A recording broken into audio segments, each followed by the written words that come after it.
சாய்ராம். என் உயிரின் உயிரானவர்களே, ஒரு சாய்ராமுடைய கேள்வி. தெய்வத்தை நான் முழு மனதோட வழிபடுகிறேன், தேவையான உதவிகளை பலருக்கு செய்கிற, ஆனாலும் கடவுள் என்ன திரும்பி பார்க்கவே இல்லை, ரொம்ப கஷ்டமாக இருக்கு. அவர் என்னை பார்த்தா தானே என்னோட வாழ்க்கையில் இருக்கக்கூடிய துன்பங்கள் விலகும். எனக்கு சரியான ஒரு பதில் இல்லாமல் இதன் மூலமாக நான் பெரிய மன உளைச்சல்ல இருக்கேன். தயவு செய்து எனக்கு சரியான பதிலை நீங்கள் கொடுக்கணும் அப்படின்னு ஒரு சாய்ராம் சொல்லியிருந்தாங்க. இந்த மனநிலை உங்களுக்கு யாருக்காவது இருந்துச்சுன்னா கமெண்ட் பண்ணுங்க. தெய்வம் நம்மளை பார்க்கல, தெய்வம் நம்மளை பார்த்தா துன்பம் தீரும். இதுதான் அவங்க கேட்ட கேள்வி. இங்க துன்பம் தீரலை அப்படின்றதுக்காக கடவுள் நம்மளை கைவிட்டதா நாம் நினைக்கிறோம் பாருங்க. அதுதான் நாம் செய்யக்கூடிய தவறுகளில் பெரிய தவறே இந்த தவறு தான். ஒரு மனுஷன் தன்னை சுத்தப்படுத்திக்கிட்டே இருக்கான். சுத்தப்படுத்துறதுல அவன் பலன் அடையலை அப்படின்னா சுத்தப்படுத்துறத நிறுத்திட்டு திரும்பவும் அவன் அசுத்தம் படைத்தவனாக மாறுகிறான். அவனுக்கு தேவை என்ன தெரியுமா? நான் இவ்வளவு வழிபாடுகள் செய்தும், இவ்வளவு நல்லது செய்தும் நான் நல்லா தானே இருக்கணும். ஆனால் நான் ஏன் ஒரு மோசமான வாழ்க்கையை இந்த நிமிஷம் வரைக்கும் வாழ்ந்துக்கிட்டு இருக்கணும்? அப்போ என் வாழ்க்கையில் எனக்கு எந்த பலனும் கிடைக்கலன்னா நான் ஏன் வழிபாடு செய்யணும்? ஏன் நான் நல்லவனாக இருக்கணும்? கரெக்டா? நீங்கள் நல்லவர்கள் தான், வழிபாடு செய்கிறீங்க தான், ஆனால் துன்பத்தில் தொடர்ந்து இருக்கிறீங்க.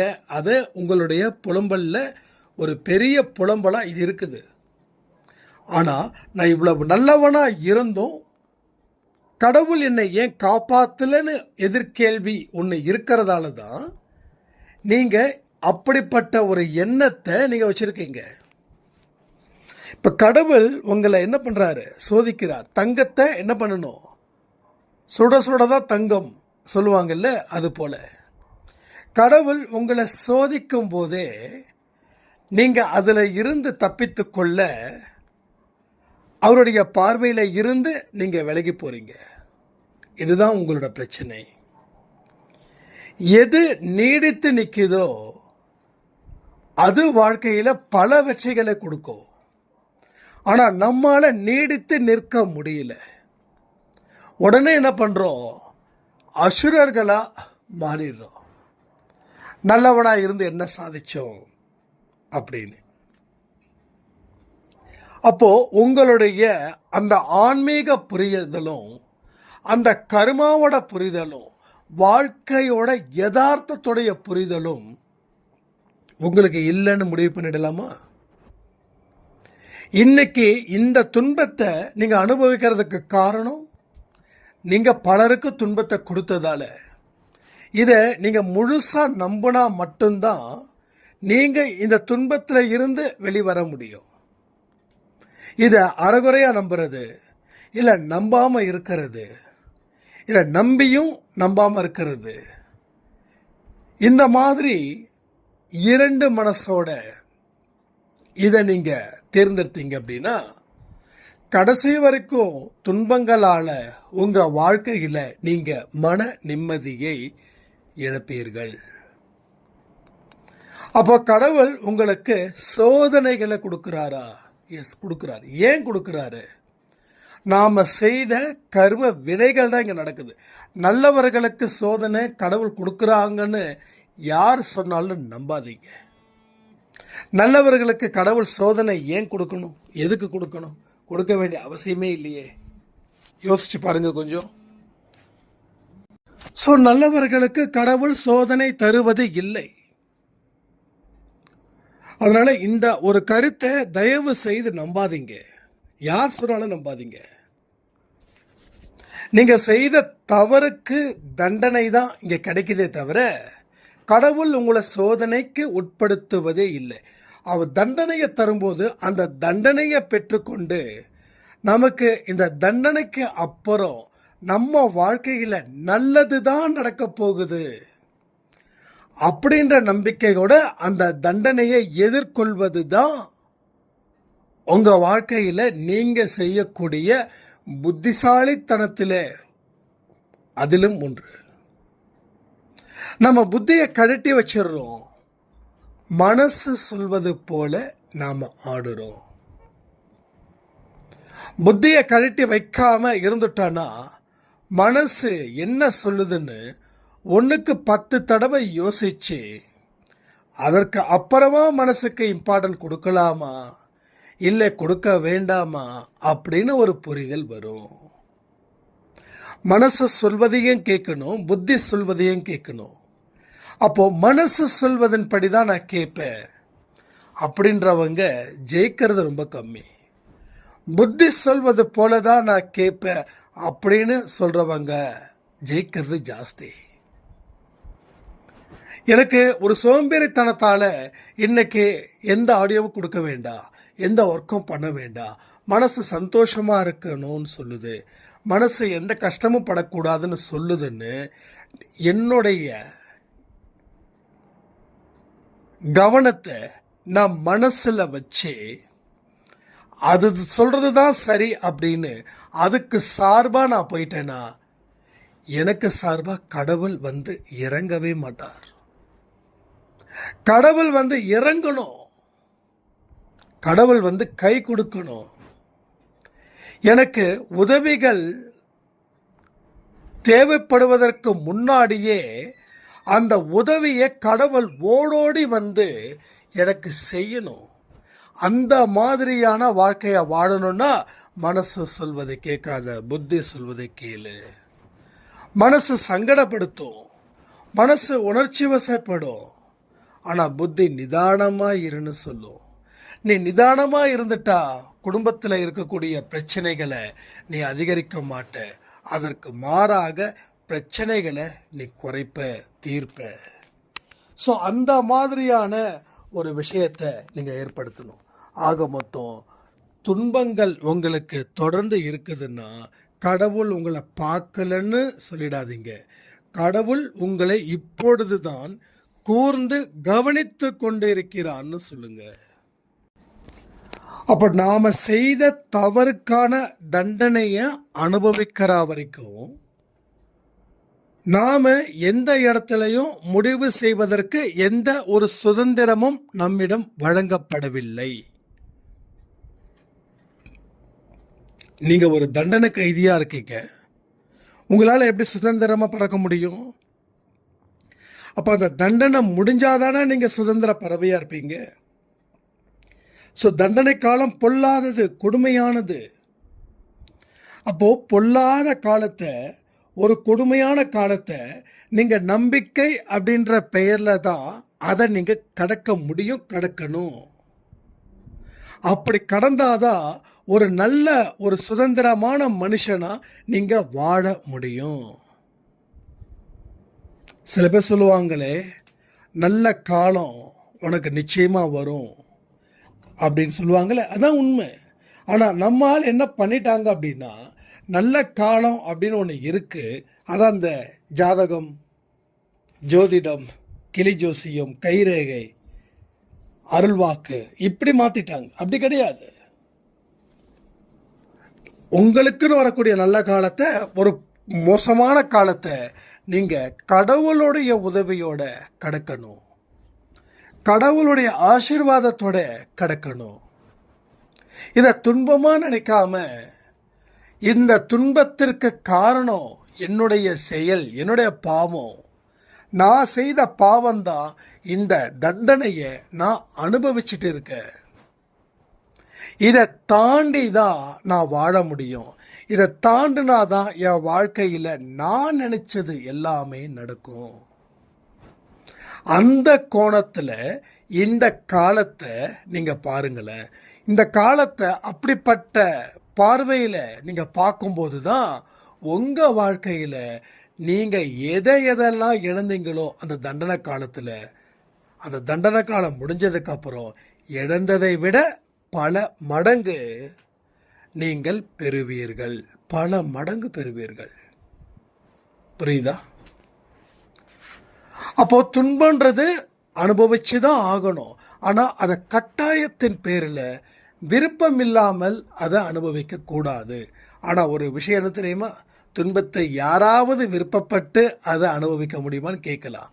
ஆனால் சிலருக்கு இந்த மாதிரியான எண்ணத்தை வச்சு அதை அனுபவிச்சிட்டிங்கன்னா அவங்க வாழ்க்கையில் பேரானந்த நிலை ஏற்படுகிறது. நான் நிறைய சொல்லியிருக்கேன். அதே போல் ஒரு சாய்ராமுடைய வாழ்க்கையிலையும் அப்படிப்பட்டது நடந்தது. அவங்க திண்டுக்கல்ல இருக்காங்க. இது எப்பயோ சொன்ன ஒரு மிராக்கிள். அப்போ அவங்க சொன்னாங்க, அன்பே சாய் ஆடியோவை தொடர்ந்து நான் கேட்குறேன். அப்போ துன்பத்தை கூட இன்பமாக நினச்சி நீங்கள் பாருங்கள் அப்படின்னு ஒரு சில வார்த்தைகளை உங்கள் குரலில் கேட்டு அதை என்னுடைய வாழ்க்கையில் நான் பயன்படுத்தினேன். அதை பயன்படுத்தும் போது என்ன ஆச்சுன்னா, ஆரம்பத்தில் கொஞ்சம் கஷ்டமாக இருந்தது பழகிறதுக்கு. அப்புறம் போக போக எனக்கு இவ்வளவு பெரிய துன்பமா அப்படின்னு நினச்சி ஆனந்தமான நிலையில் நான் இருந்தேன். அப்போது நான் எல்லா ப்ராப்ளத்தையும் எதிர்கொள்ளும் போது புதிய ஆற்றலும் புதிய வழியும் எனக்கு கிடைச்சிது. இன்னைக்கு துன்பத்தை கடந்து இன்பமான நிலையில் நான் இருக்கேன். பேரானந்த நிலையை நான் இந்த நிமிடம் வரைக்கும் அனுபவித்து கொண்டு இருக்கிறேன் அப்படின்னாங்க. அப்போ துன்பத்தை நீ இன்பமாக பார்க்கணும். எல்லாருமே துன்பம் வந்து அழுகுறோம். அழுவது இயற்கை. ஆனால் அழுதுகிட்டே இருக்கிறது இயற்கையான்னு கேட்டால் இல்லை. அது நமக்கு நாமே வச்சுக்கக்கூடிய சதி.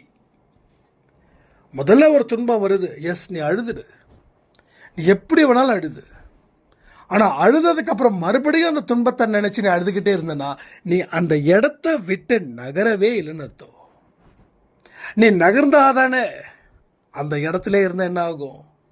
துன்பம் உன்னை கப்புன்னு பிடிக்கும். துன்பம் உன்னை கப்பு கப்புன்னு பிடிக்கும். இப்போ மூச்சு விட முடியாது, பேச முடியாது, பேச வார்த்தை இருக்காது, எதுவுமே இருக்காது. அதனால தான் இங்கே யாராவது ஒரே துன்பத்தை இப்போ வரைக்கும் நினச்சி நீங்கள் அழுதுகிட்டு இருந்தீங்கன்னா நீங்கள் எந்த இடத்துலையும் நகர முயற்சி பண்ணலைன்னு அர்த்தம்.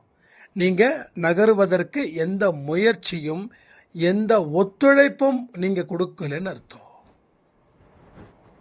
அப்போ தான் நீங்கள் நல்லவர்களுக்கெல்லாம் சோதனைன்ற பழைய பல்லவியை பாடிக்கிட்டே இருப்பீங்க. ஸோ நல்லவர்களுக்கு கடவுள் சோதனை கொடுக்க மாட்டார். ஒன்றும் இல்லைங்க.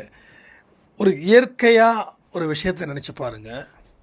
ஒரு ஸ்கூலில் ஒரு பையன் 5 சப்ஜெக்ட்லேயும் 100 மார்க், அதாவது ஃபுல் மார்க் எடுக்கிறான். அவனை போய் டீச்சர் அடிப்பாரா? அவனை போய் டீச்சர் அடிப்பாரா? கை வைப்பாரா? திட்டுவாரா? கோவப்படுவாரா? ஏன்னா அவன் 100க்கு 100 மார்க் எடுக்கிறான். அவனை போய் அடித்தோம் அப்படின்னா அவன் மறுபடியும் மார்க் எடுக்க மாட்டான். அது போல தான் இங்கே யார் சொன்னான்னு தெரியல. இது மாதிரி பழைய ஒரு ஃப்ராடுத்தனமான ஸ்டேட்மெண்ட்டு யார் சொன்னாங்கன்னு தெரியல. நல்லவர்களுக்கு தான் சோதனை, நல்லவர்களுக்கு தான் சோதனை. ஏதோ ரஜினி அவர்கள் கூட ஒரு படத்தில் சொல்லியிருப்பார், நல்லவர்களை கடவுள் சோதிப்பார். ஏன் சோதிக்கணும்? அவர் சொல்கிறதால எல்லாமே உண்மையாயிடுமா? நான் யோசித்து பார்க்குறேன், சான்ஸே இல்லை. அப்படிலாம் நல்லவர்களை சோதனை கொடுத்தா என்ன ஆகும்? நல்லவர்கள் கெட்டவர்களாக போயிடுவாங்க. இப்பயே கெட்டவனுங்க ஜாஸ்தியாக இருக்கிறதால தான் ஊர் உலகத்தில் மழையும் பெய்ய மாட்டேங்குது, நல்லதும் நடக்க மாட்டேங்குது. அப்போது இருக்கிற நல்லவர்களெல்லாம் கடவுள் சோதிச்சிட்டாரா, எல்லாருமே அரக்கனாயிட்டானா என்ன ஆகிறது? நாடு சுடுகாடாயிடுமா ஆகாதா? அதனால் யார் என்ன சொன்னாலும் அப்படியே ஏற்றுக்கணுன்ற அவசியம் கிடையாது. அவங்க சொன்னதில் எந்த அளவுக்கு உண்மை இருக்குதுன்னு நீங்கள் சுய புத்தியின் மூலமாக அதை யோசித்து அதை சரியான இடத்துல எடை போட்டு அதற்கு அப்புறமா செய்ய வேண்டிய விஷயத்தை நீங்கள் செய்யும்போது தான் உங்கள் வாழ்க்கையில் எல்லா இன்னல்களும் தீரும். நான் முன்னாடியே சொன்ன மாதிரி கடவுள் நமக்காக ஓடோடி ஓடணும். இப்போ கூட சொல்கிறேனே, சில போக்கை மாற்றினா போதும், அவர் உங்களிடம் வெகு விரைவில் ஓடோடி வந்து உங்களுக்கு தேவையான ஒவ்வொன்றையும் அவர் செய்து முடிப்பார். ஆபத்தில் அவர் தான் உதவுவார். எந்த மனுஷனாலையும் உதவவே முடியாது. நல்லா புரிஞ்சுக்கோங்க. ஏன்னா உங்களுக்கு வந்திருக்கிறது சாதாரணது கிடையாது, மிகப்பெரிய ஆபத்து. ஆபத்து காலத்தில் தான் நம்ம இருக்கிறோம், இது உண்மை. ஆனால் இந்த ஆபத்து காலத்தில் இருந்தோன்னு தெரிஞ்சும் நம்ம இன்னமும் அந்த ஆபத்தான பயணத்தை தான் மேற்கொண்டுக்கிட்டே இருக்கிறோம். ஸோ இப்போ வரைக்கும் அந்த ஆபத்தான பயணத்தை தான் நம்ம மேற்கொள்கிறோம். அப்போ இதுக்கு சரி என்ன அப்படின்றத நாம் சரி பண்ணாமல் விடும்போது அது மிகப்பெரிய தவறாக நம்ம வாழ்க்கையையே மாற்றிடுது. நம்ம செய்யக்கூடிய அத்தனை நல்ல விஷயங்களை கூட நம்ம கண்ணுக்கு முன்னாடி மறைச்சிடுது. அப்போ மனசு பக்குவப்படலை, அதனால் துன்பத்தை பார்த்து நாம் கடவுள்கிட்ட வந்தோம். கடவுள் நம்ம துன்பத்தை தீர்க்கலை அப்படின்னு சொன்ன உடனே, நாம் முடிவு பண்ண உடனே கடவுளை விட்டு மெல்ல மெல்ல விலகுறோம். இதுதான் மனதளவில் நீங்கள் விலக ஆரம்பிக்கக்கூடாதுன்றது தான் என்னுடைய ஒரு விருப்பம். ஏன்னா எண்ணங்கள் மூலமாக தான் செயல் பிறக்குது. எண்ணங்கள் மூலமாக தான் எல்லாத்துக்கும். கடவுள் இருக்கிறாரு தண்டிப்பாருன்னு சொல்கிறவன் தப்பு பண்ணுறது கஷ்டம், கடவுள் இல்லை அப்படின்றவன் தப்பு பண்ணுறது ஈஸி. அப்போது கடவுள் இல்லைன்னு ஒருத்தன் சொல்கிறான் அப்படின்னா அவனை நான் எல்லாமே சொல்லலை, முக்கால்வாசி பேரை சொல்கிறேன். ஏன்னா கடவுள் இல்லை அப்படின்னும் நேர்மையான வழியில் வாழ்ந்துக்கிட்டு இருக்கிறவங்களும் நான் பார்த்துட்டு தான் இருக்கேன். அப்போ கடவுள் இல்லைன்னு சொல்கிற அக்கிரமக்காரர்களையும் நான் பார்த்துக்கிட்டு தான் இருக்கேன். அடுத்த ஜென்மம் ஒன்று இல்லைன்னு சொல்கிறவன் பாவத்தை செஞ்சுக்கிட்டு இருக்கான்னு அர்த்தம். அடுத்த ஜென்மம் ஒன்று இருக்குதுன்னு செய்கிறவன் பாவத்தை நிறுத்துகிறான், இல்லை பாவத்தை குறைக்கிறான், இல்லை பாவம் செய்கிறதுக்கு பயப்படுறான் அப்படின்னு அர்த்தம். இதில் நாம் எந்த வகையில் இருக்கிறோம் அப்படின்றத நீங்கள் தெரிஞ்சுக்க வேண்டாமா? உங்களை பற்றி நீங்கள் எந்த அளவுக்கு ஸ்ட்ராங்காக தெரிஞ்சிருக்கிறீங்களோ அதை வச்சு தானே நீங்கள் உங்கள் வாழ்க்கையை வாழ முடியும். உங்களுடைய பலத்தை தெரிஞ்சு வச்சுக்கல, உங்கள் பலஹீனத்தை தெரிஞ்சு வச்சுருக்கீங்க. இங்கே நிறைய ஆண்களும் சரி பெண்களும் சரி எம்பேசாவில் இருக்கீங்க. நான் இப்படி இருக்கேன் அப்படி இருக்கேன்னு அந்த பலஹீனத்தை பற்றி தான் பேசுகிறீங்களே தவிர ஒரு பலத்தை பற்றியே நீங்கள் இன்னைக்கு வரைக்கும் பேசலையே. அப்போது பலம் எங்கே வரும்? கடவுள்கிட்ட இருந்து வரும். ஆனால் கடவுள் உங்களுக்கு அந்த அளவில் இல்லைன்னு தான் அர்த்தமாக்குது. எந்த அளவில் இருக்கணும்? பலத்தை சிந்திக்கக்கூடிய மனிதர்களாக நாம் எப்பொழுது இருக்கிறோமோ அப்போ கடவுளுக்கும் நமக்கும் நல்ல ஒரு உறவு இருக்குதுன்னு அர்த்தமாகுது. அந்த உறவு தான் ஒரு பலத்தை ஏற்படுத்தும். அதுதான் உங்களுக்கு பாலமாக இருக்கும். இக்கரைக்கும் அக்கறைக்கும் போகணுன்னா இடையில ஒன்று தேவைப்படுது. என்னது? பாலம். அது இருந்தால் தானே போக முடியும், இல்லாட்டி எப்படி போக முடியும்? அந்த பாலமாக இருப்பது தான் கடவுள். ஸோ கடவுள் பாலமாக இருந்தால் தான் நாம் நல்லதை நோக்கி போக முடியும். நீ கெட்டதில் இருந்து நல்லதை நோக்கி போகிற, கெட்டது அவ்வளோ சீக்கிரம் ஒன்று விட்டுடாது. பாவத்தை நிறுத்தணும் அப்படின்னா பாவமே நீ போயிடு அப்படின்னு நீங்கள் சொல்லிட்டீங்கன்னா அந்த பாவம் போயிடுன்னு நினைக்கிறீங்க. இல்லை, பாவம் போவாது. பாவம் ரொம்ப நுட்பமானது, ரொம்ப சிக்கலானது. அதையும் தாண்டி உங்களுக்கு மிகுந்த சந்தோஷத்தை கொடுப்பது. உங்களுக்கு ரொம்ப ரொம்ப ரொம்ப சந்தோஷத்தை கொடுக்கும், தெரியுமா உங்களுக்கு? அப்போது அதை நிறுத்திட்டோம் அப்படின்னா என்ன செய்யறதுன்னு தெரியாது. ஒன்றும் இல்லை, நல்ல மனுஷன் தண்ணிக்கு அடிமையாயிட்டான். இப்போ தண்ணி அடித்தா அவனுக்கும் பிரச்சனை, அவன் குடும்பத்துக்கும் பிரச்சனைன்னு தெரியும். ஆனால் தண்ணி அடிக்கலைன்னா அவன் என்ன செய்கிறதுன்னு தெரியாது. நைட்டு 7 மணி 8 மணி ஆச்சுன்னா கடை பக்கம் போகணும், கடையில் போய் அந்த சரக்கு அடிக்கணும் அப்படின்ற மாதிரி பைத்தியம் பித்து பிடித்தவர்கள் போலவே 8 மணியில் இருந்து எப்படி நைட்டு வரைக்கும் அதை தாக்கு பிடிக்க முடியும், இதை தாக்கு பிடிச்சிட்டேன்னா பிரச்சனை இல்லையேன்னு சொல்லி 2 நாள் 3 நாள் இருக்க முடியுது, அடுத்த நாள் இருக்க முடியல. இதே தான் ஒவ்வொரு மனுஷனுக்கும் ஒவ்வொரு பாவம் அவனுடைய பலகீனம்.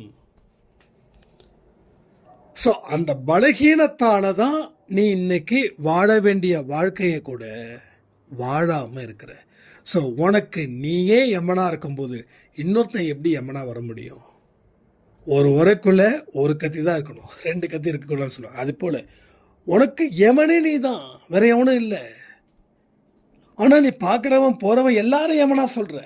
இவன் தான் என் வாழ்க்கையை கெடுத்தான், இவன் தான் என் வாழ்க்கையை ஏமாத்தினான், இவன் தான் எனக்கு துரோகம் பண்ணான். யாருமே துரோகம் பண்ணலை.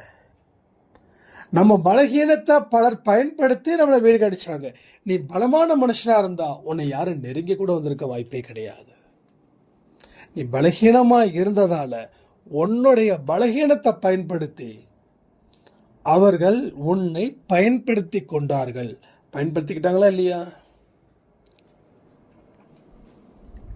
ஸோ நாம் அப்படி இருக்கக்கூடாது.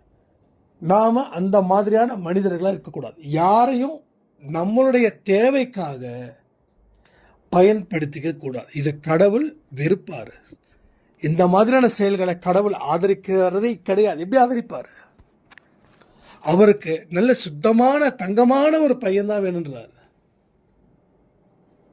அப்படிப்பட்டவர்களை தான் கடவுள் விரும்புகிறார். நம்ம சொல்லுங்களேன், நீங்கள் ஒரு பொண்ணு, உங்களுக்கு ஒரு பொண்ணு இருக்குது, அந்த பொண்ணை கல்யாணம் பண்ணி கொடுக்க விருப்பப்படுறீங்க. அப்போ எந்த மாதிரியான பையனை நீங்கள் தேர்ந்தெடுப்பீங்க? 24 மணி நேரமும் போதையில் இருக்கிறவனையா, இல்லை 24 மணி நேரமும் வேலையிலையும் பக்தியிலையும் சிறந்து விளங்குறவனையா? யாரை தேர்ந்தெடுப்பீங்க? அப்போ அதே போல தான் கடவுளும். கடவுள் யாரை தேர்ந்தெடுப்பார்? கடவுள் யாரை தேர்ந்தெடுக்க மாட்டார். கடவுள் எல்லாத்தையும் தேர்ந்தெடுக்கிறாரு. எப்படி தெரியுமா? யார் யாரெல்லாம் மோசமான மனிதர்களோ அவங்களுக்கு நிறைய கஷ்டத்தையும் நிறைய துன்பத்தையும் கொடுத்து அதன் மூலமாக ஞானத்தையும் வளர்த்து ஞானத்தையும் கொடுத்து தன் பக்கம் எடுத்துக்கொள்கிறார். ஏன்னா கடவுளுக்கு நீ தேவை, நீ தேவை, நீ நல்லவனாக மாறணும். இப்போ கடவுள் பார்க்குறாரு, பாவம் செஞ்சதெல்லாம் போதும், அந்த சந்தோஷத்தை நீ அனுபவிச்சுட்ட, ஆனால் இனி உனக்கு எந்த காரணத்தை கொண்டும்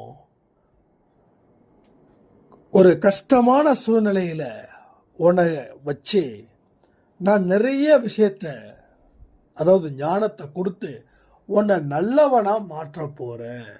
என்கிட்ட ஒரு சாய்ராம் சொன்னாங்க, சாய்பாபா தீவிரமாக வணங்கும் போது கூட எனக்கு பிரச்சனை இல்லைன்னா, ஆனால் தீவிரமாக வணங்கினதுக்கு அப்புறம் தான் எனக்கு பிரச்சனைகள் அதிகரிக்குது.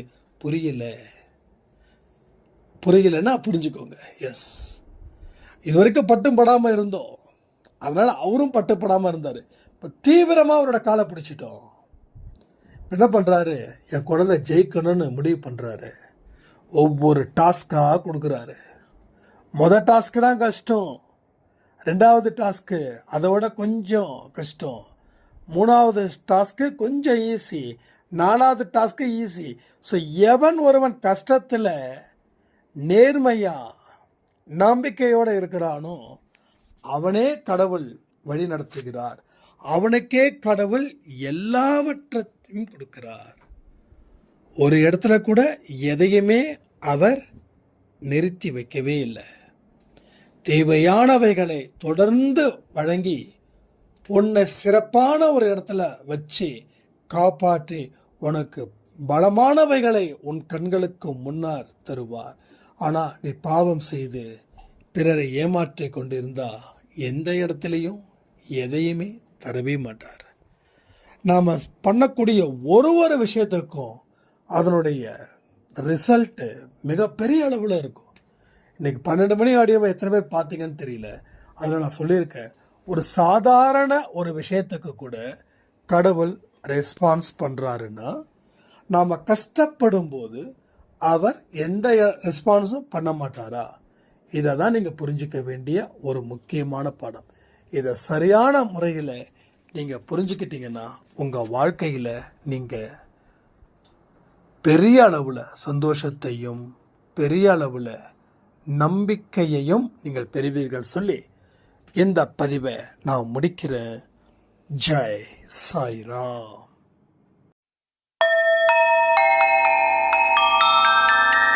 ஓம் சாயிரா சாயிரா, ஓம் சாயிரா சாயிரா, ஓம் சாயிரா சாயிரா, அன்பே சாயிரா, பேரன்பே சாயிரா, அகிலம் தளிக்க ஆத்மா விழிக்க அனுதினம் சாயிரா, எங்கள் அன்பே சாயிரா.